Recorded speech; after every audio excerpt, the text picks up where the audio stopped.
Ladies and gentlemen, welcome to episode 11 of the Elliot Loney Podcast. Today I was joined by my good friend Benjamin French, also known as Frenchy. Now, Frenchy has sold out shows across Australia and to the Edinburgh Fringe. He has also had millions of views online. If you haven't seen his videos, you know his avian bird variety head.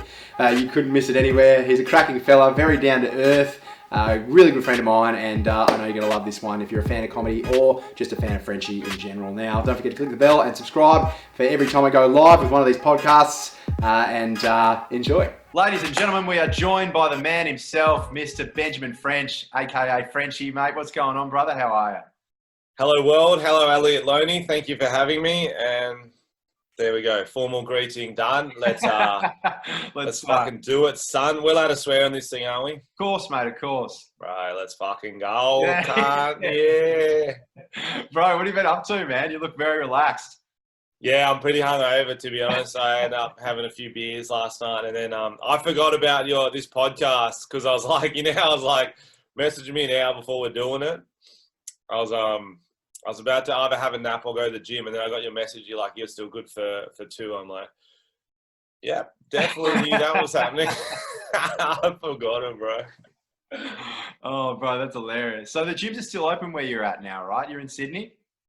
Yeah, gyms are cracking. But I was skeptical first time I hit that gym. I got a fitness first, bro, because you probably look at me and you think this guy puts his fitness first. He's got these fucking neck muscles for a reason. Fucking look at that traps, bro. Look at that. And the six pack drawn on. No. So you got traps, Loney? No, I don't think so, man. My traps are probably like my least best asset, I would say. When you were peak tennis mode, did you just have like these mad just biceps? I had pretty pterodactyl-like lats. Some would say that if I spread my wings and jumped straight off the top of the Rialto, that I would glide safely to the bottom. That would have been the best tennis nickname ever, Elliot Loney, the pterodactyl. Yeah, but unfortunately, my tennis days are well and truly behind me, brother.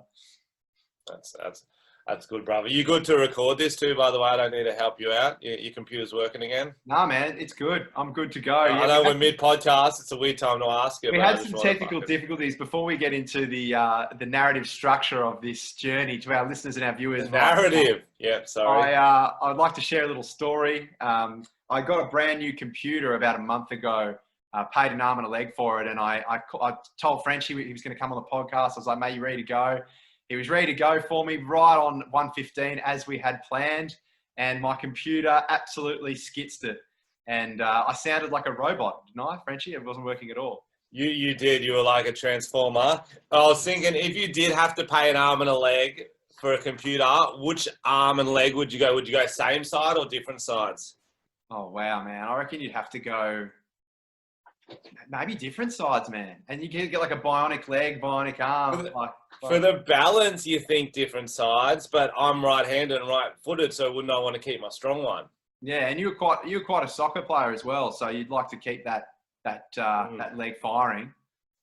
Yeah, well, I think my soccer days would be out the window if I'm given an arm and a leg to get a computer. I think that's the least of my problems, trying to play soccer. That's a good point. Well, anyway, better be a good fucking computer. It's been a long time coming. We had some technical difficulties at the start, but now we're ready to operate.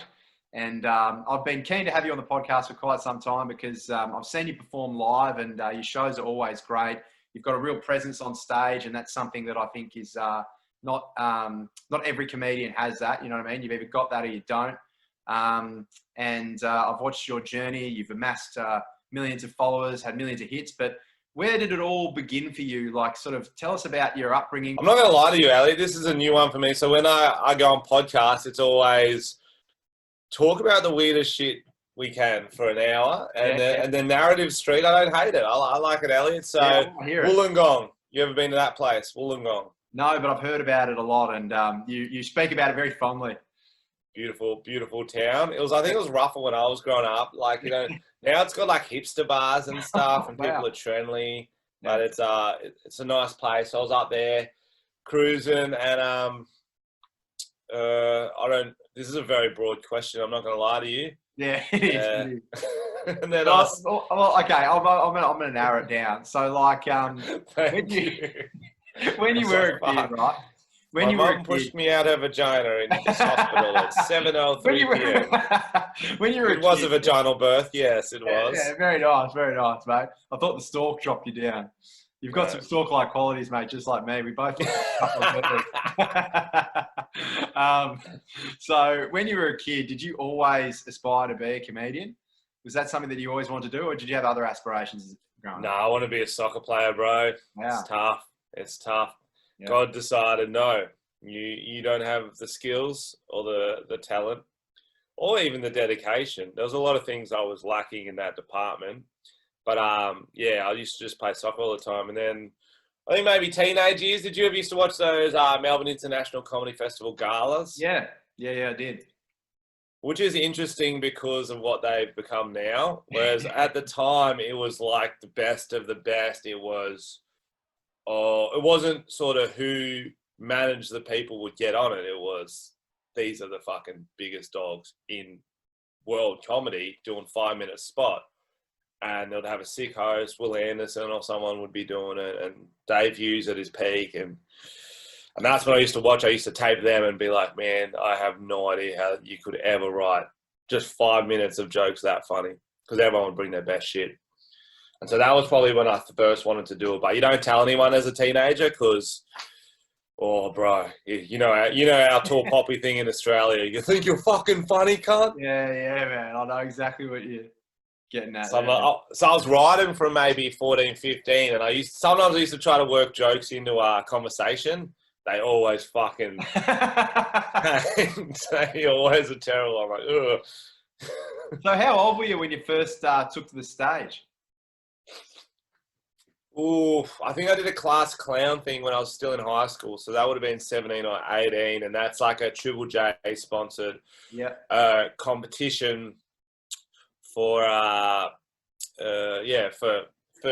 school kids. So you had to be in high school, sponsored by Triple J. If you got through the few heats, you got to the final in Melbourne, and then some sort of prize at the end. You're on TV, or I don't know, you joined a road show, something like that.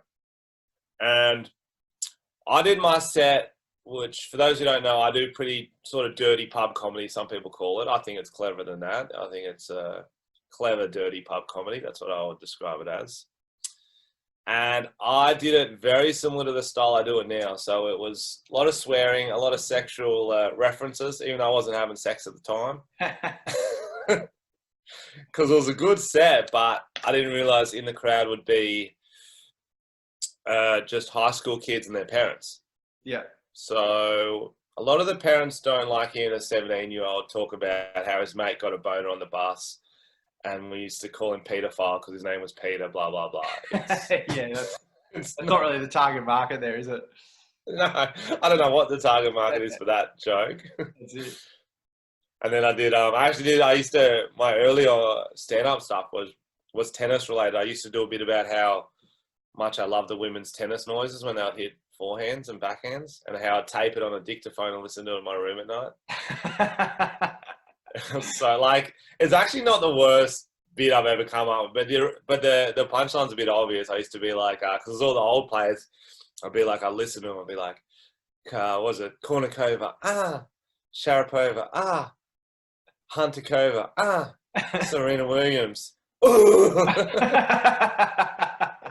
And that was the big reveal that Serena Williams did a mad, like, man grunt. But it's not even like an accurate joke because she doesn't even do the loudest of the grunts. It's it depends how hard she's digging. If she's in a she's digging hard. You'll hear some pretty funny noises from that side of the court, I reckon. Yeah, true. No, it was a great joke. You did right. Yeah, no, it's a good gag, mate. No, it's awesome, man. That's really cool because I think with you, I know, and correct me if I'm wrong, but I believe you started doing stand-up comedy before you started doing videos online, right? 100%, yep. And for me, I remember, and a lot of other people that I know, they started with online comedy and then moved into stand-up. I'm one of them. So did you ever think about, marketing yourself online, or were you always kind of set on the traditional route? And then what was the defining moment where you thought, I'm going to start making videos online? Yeah, see, that's the crazy part about how much life, the quest to be a comedian has changed is that it was only one way to do it back in the day. You had to go gig as hard as you can, make the right connections, and be a good comedian. It's both. It's two things you need. Then hopefully you'd get a spot in Melbourne. Hopefully some manager would pick you up, and then if you get the right management, they can put you in front of everyone. So I started doing that. I do these competitions in Sydney. I sort of put my toe in the scene. I didn't go dive in because I was driving up from Wollongong every day. It was for every gig. It's like fucking long transit. How long is that? Was that like an 80-minute drive for a 5-minute spot? Dude, so it's, no way. No and way. if you do a bad 5-minute spot, that's like a 4-hour night for 5 minutes of bad comedy. You got your mate coming up with you. He's like, doesn't even want to talk to you. He's like, you fucking dragged me up for that shit. Yeah, man, I know. It's tough too because the open mics, for people that don't know, it's a grind. It's definitely a grind, but it's an essential part of developing as a comedian. 100%. Even like those rooms, there's like 3 people. It's like, it's good for you. You really learn to trim the fat when there's 3 people laughing at your jokes or not laughing. 100%, man. So take us back there. So you were doing gigs. You were driving from Wollongong to and from gigs, doing stand-up, dragging your mate down there. The chips were down. Did you have a moment where you were just like, nah, I'm better than this. I'm going to start putting stuff out there and grow my audience and start selling out shows, arenas all over the place, which is fun. You know what I mean? No, man. Well, the problem was, and it's the same with anyone who's doing, like, how do I say this? Not a creative pursuit, but more like a tougher industry to get into, okay? Like an actor, a comedian, singer, any of that sort of shit is, most of the times you won't commit properly to it. You'll have like, you'd be cracking 80% at it. Like I would go and do it, but it wasn't like everything. I'd be like, oh, well, I'll go play soccer or whatever. If I make it, that'd be sick. If I don't, so be it. I'll live my life. Yeah. That's kind of, you can't really do that in this sort of industry because everyone's trying to do it. It's like the coolest profession you can get. So I was just living life. And then I was like sort of on my way down. I was doing the gigs, nothing was happening. And I started working full time as a PE teacher, which is what I was trained in. And that's when it kind of hit. Yeah, that's when it hits you. So you're like, you get your full-time career job. I'm like, fuck, this is my life forever. I'm a teacher. Yeah. I'm not studying to be a teacher. I'm not doing casual work. I'm a fucking teacher. I'm doing Mr. French till I'm fucking 60. What the fuck? So that was the moment. That was the defining moment. There's the movie moment right there. Man. So is that when the 8 Mile music queued up and that's when you started? No, it was more like that Hello Darkness song, bro.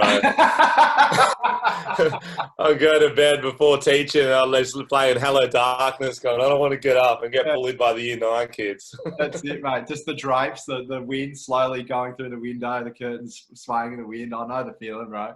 Yeah, bro. You know the feeling when you're like, my life is not on the right track. I don't know what the fuck to do about it. Yeah. It's fucking weird, man. So that's what happened. And then what, you just decided, nah, I'm not ready to become Mr. French till I'm 60. That can wait. I want to build my brand. So 100%.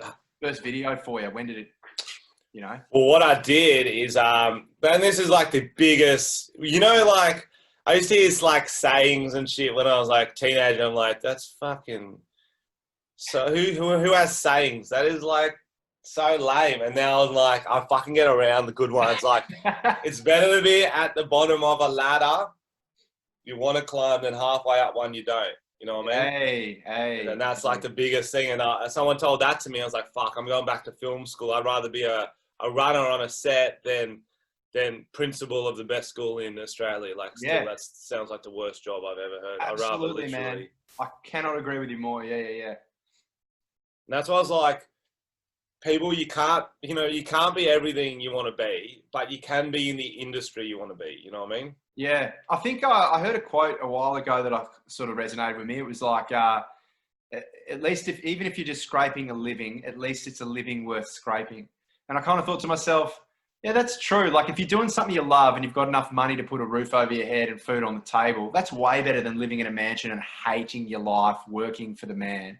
You know what I mean? 100%, bro. Yeah. It's just a hard one because you're brought up like safe. Most people's parents are just they want the best for you, but they want the safe version of what's best for you. They know, okay, you can provide for yourself, not it's a risk. Like my parents, they were supportive of me going back to film school. Like they're not going to pay, obviously, because they're fucking cheap. Yeah. But they were like, still don't keep teaching while you're going to film school, do part-time. I'm like, no, that's kind of not the point. But anyway, I was still teaching and going to film school. Then you had to do projects for film school. So how long were you at film school for? About a year or two? Or year and a half. Year and a half. I dropped out. I learned everything I want. And it's expensive as shit, bro. Yeah. I would have thought so, yeah. Yeah, so you got to do projects at film school, and that's when I started making skits as well. I already had all the cameras and stuff, and that's when I started giving it a proper more of a crack. Started making a YouTube channel, dropped, as most people do, you drop your old stand-up on it first, like a lot of the comedians. And then sort of started to get my head around a few skits. And actually, so there was 2 changes that changed everything, 2 big ones. You know, actually, I think you were in one of those videos that used to be mad viral at the time was shit nobody says while playing hockey, or shit nobody says climbing a tree. Shit no one says during the Olympics. Is that the one you were in? Yeah, that's the one I was in with Kinney. Yeah, that was a sick video. So those were all they were going viral. I saw this one, shit no one says, in Canberra. My mate Tom did. Roundabout crew. Was that before you met him, or you knew Tom at the time?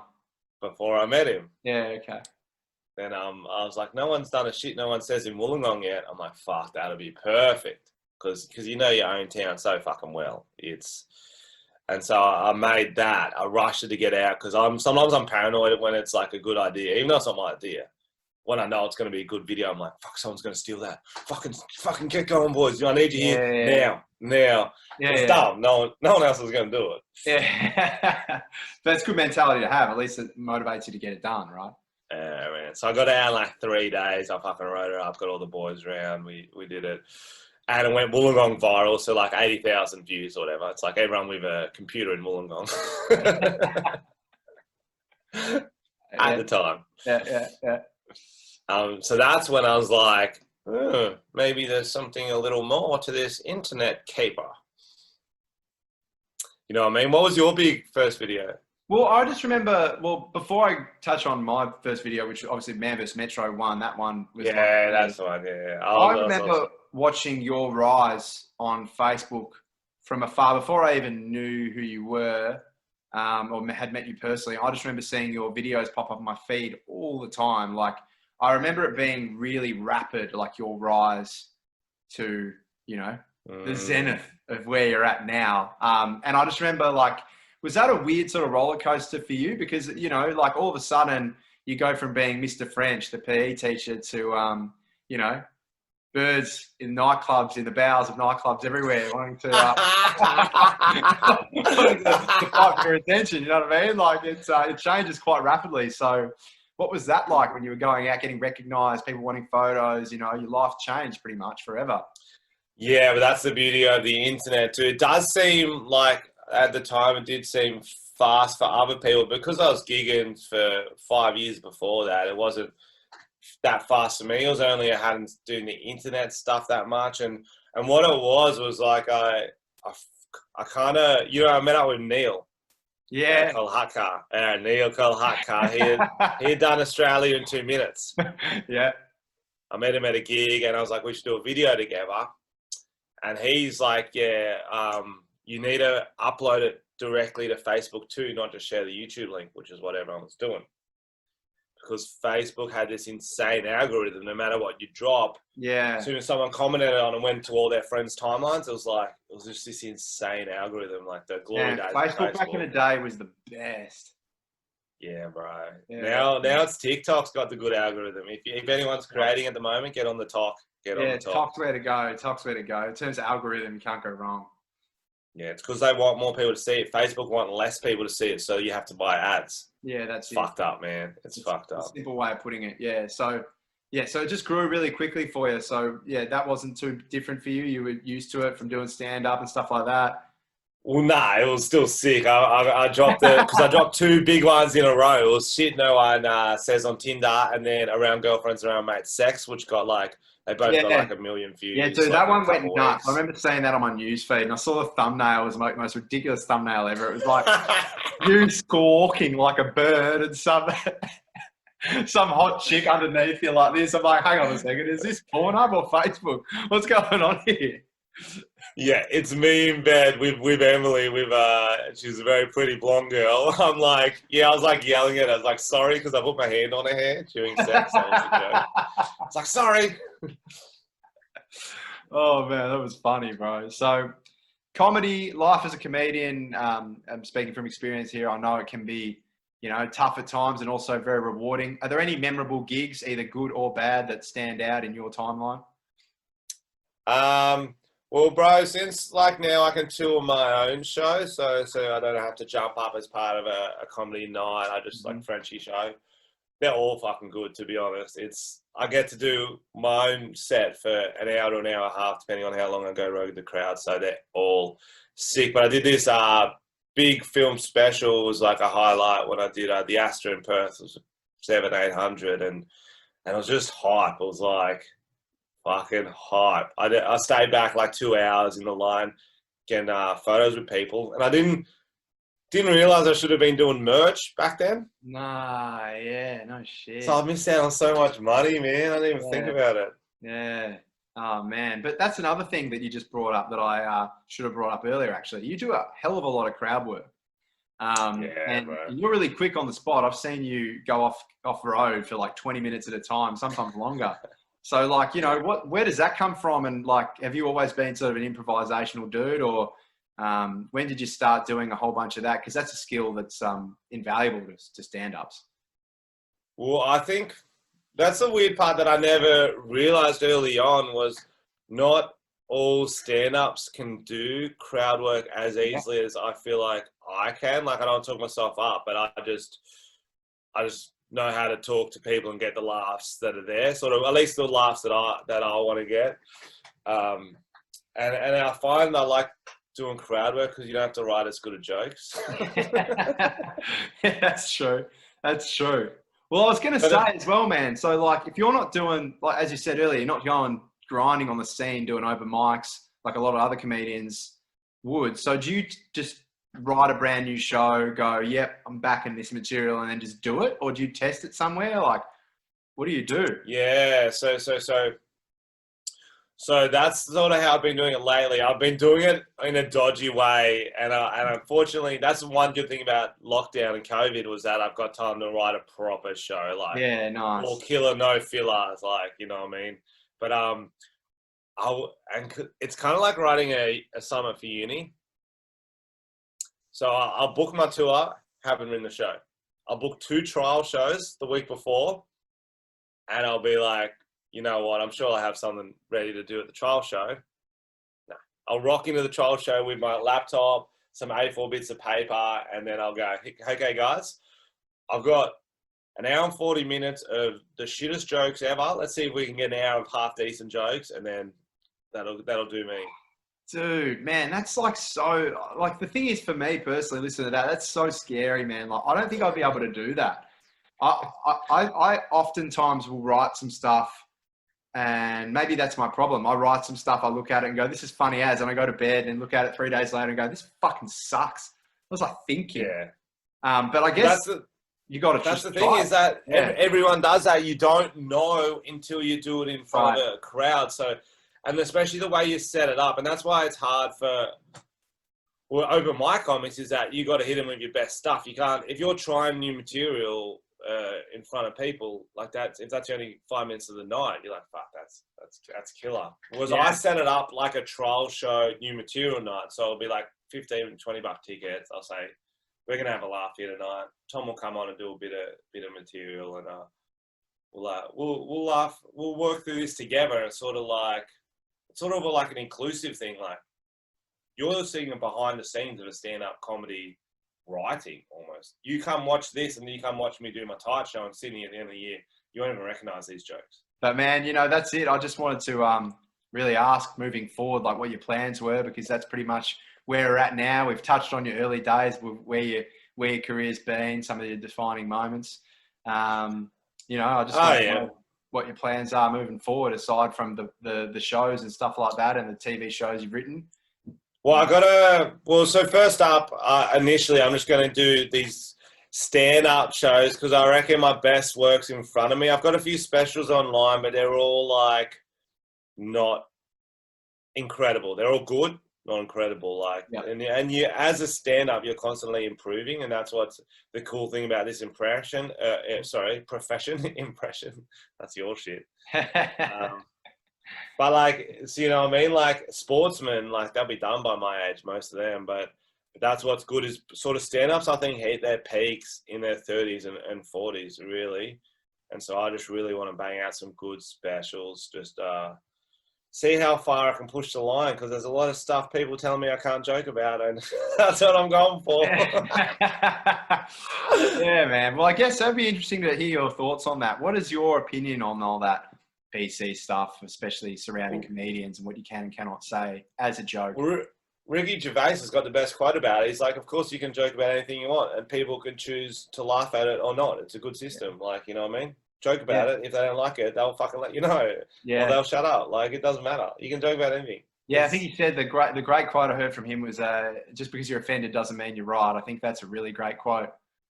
100%, bro. 100%. And it's just, there's no consistency in what people get angry about. It's just whatever's hot at the time. You understand? Yeah, man. Absolutely. It's not like,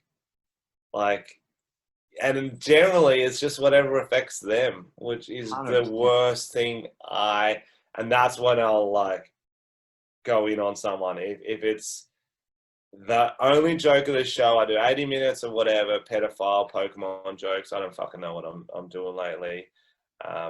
Men are pigs jokes, whatever, it doesn't matter. And then it's the one that affects them. I do a joke about a doctor and their dad's a doctor. And I'm like, are you fucking kidding right now? Yeah. Don't ever talk to me again. I'll say that. So don't ever talk to me again because I don't want to hear this. Wow, man. That's so you know, like every other joke you were laughing at. Fine, you don't have to laugh at a joke, but don't come up to me after the show. There was just this one you don't understand. My cousin's kid had chicken pox, and it's a lot more serious than you realise. Like, fuck, I don't care. Have you seen chickens? They survive almost anything. Kids with chicken pox generally survive. Well, I don't understand it personally. Maybe it's different for me, but like, I don't think so. Like, I've never taken offence to anything that was made as a joke towards me or anyone else. If it's a joke, I just take it for what it is. It's a fucking joke. Well, I didn't get offended, but there's definitely topics where I don't laugh about as much as others because of personal experience. Everyone has these personal things. I'm never going to be like, I hate you for doing that. You know what I mean? I'm just No, exactly. And that's the difference between the Karens of the world. They're like, most people are like, fuck, that hits too close to home for me. I'm not going to, if I'm going to wait for the next joke for a bit of a laugh, I think. Like, everyone's got stuff like that. I do too. Like, I'm not going to, and then there's people like, that is too close to home and I'm going to let him know about it right fucking now. Right fucking now. Yeah. You can't, no, I'm walking out just so you know. I'm like, we can tell by the way your legs are moving, you dumb fucking bitch. I had someone tell me, she's like, I'm walking out. I'm like, I can tell that. I don't need two cues on, what? Yeah, that's outrageous, man. It's funny, man. I mean, so funny. Not enough to walk out. It's about let everyone know she's walking out. I was like, please keep talking because I will milk this for a whole video. Please keep talking. There's a lot of different people in the world, that's for sure. And I guess you get to see all of them when you're doing stand-up. That's for damn sure you get. Do you ever get walkouts?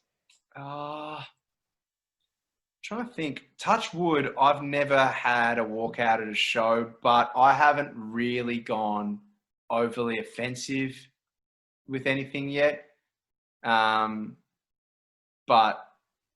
yeah, I dare say it's coming because apparently, you know, if some of these government funding bodies are saying that Rafa Nadal impressions are racist, then we might have a war in our hands. So that's crazy, eh? Yeah, man. Can't do an impression anymore. Well, apparently not, man. Isn't that crazy? Well, it's are you gonna still do it? Of course, man. Of course I am, bro. Like, good. Like, I'm going to impersonate all those people. Like, to me, satire, it's a characterization. It's the biggest form of flattery. It's humanizing. It's like, yeah. you know what I mean? It's like when there's someone, honestly, it's not exactly like this, but you know when there's like, sometimes there'll be someone in a wheelchair at the front of the crowd, okay? And I go through the front of the crowd and I rip on everyone. And then when I start talking to the person in the wheelchair, everyone's like, oh no, you better not. I'm like, I'm not going to, you do understand they're humans who like having a laugh at their own expense. Someone else's expense doesn't matter. Yeah. Just to ignore them is dehumanizing. That's insane. Absolutely, man. It's like, have you never met someone in a wheelchair before? It's just the same fucking bloke who just can't use his legs. You know what I mean? They can have a fucking laugh as much as anyone. Same doing an accent. Like someone imitating me, doesn't matter what the fuck nationality they are, I think it's hilarious. I do Absolutely, not care. man. I love it when people impersonate Aussies. I reckon it's funny as. And it's not like Spain's like a third world country, you know what I mean? That's like, it's not punching down. That's why it's a weird one. It's just so strange, you know what I mean? Like that, questions like that, and they were asking me on my show whether Gavin, one of the show's protagonists, was gay, and I was just thinking to myself, why does this matter? Why does this matter? Well, isn't it just like it's just about an intense footy coach, yeah? It's not like a dramatic... Yeah, but that's what I'm saying, man. It's kind of like... Because had you not given him a wife or anything? Well, no, that's the problem. This is one of the fundamental problems I had with it. It was like, if you read the production document, you would see that I clearly wrote in Gavin's character reference thing, because I had character references for each and every character, like backstories for all of them. I clearly said Gavin has a missus. Clearly. Like, I clearly said that he has a girlfriend in the written text. And the guy on the phone's like, oh, he sounded gay. Is he gay? That's the problem. I had a problem with that. I'm like, well, why would that be an issue if he was or he wasn't? What... Did they want him to be or not? Well, I just don't understand. I'm like, who cares? Like, it doesn't matter if he's not. I mean, he's got a girlfriend, but just because he's got a feminine voice, you're assuming that he's... I don't understand. Did you read the production document? It's funny because, like, you're satirizing, like, people in that cartoon, and everyone knows that coach. You know what I mean? Everyone. And he generally does have a girlfriend because he can't stay married because he's a fucking piece of shit. And you know what I mean? He's an intense footy dude. Yeah. But like, fuck, and that's just so like, he could be gay. Like, it's fucking, but like. Well, I don't know, man. I guess it's like. Why did you not read any of the document? That's crazy, man. It was clearly written in text that wasn't the case. And I just think, you know, it's funny.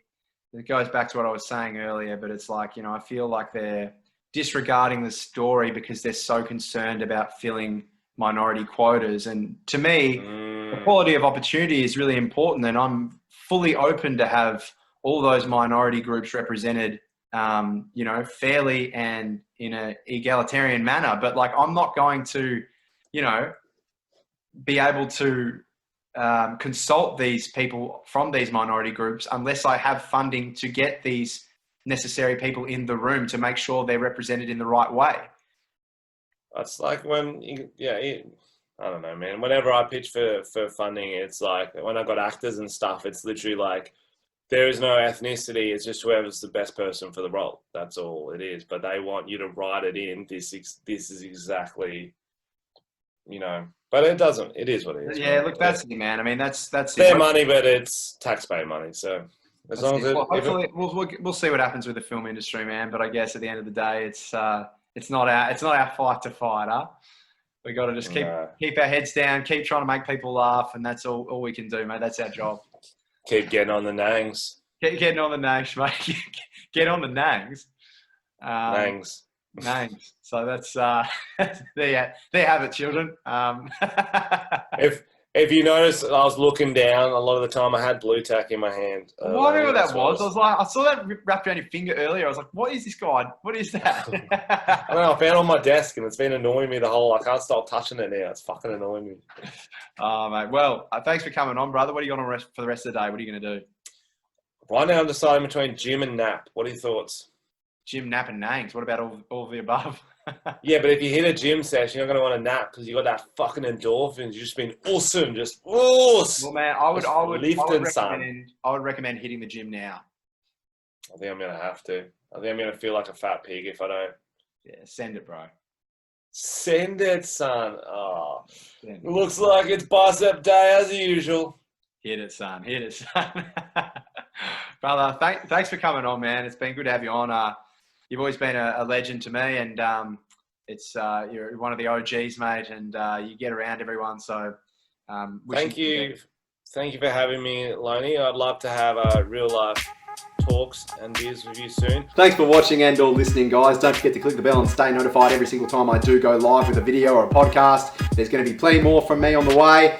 Stay tuned and cheers to the sport.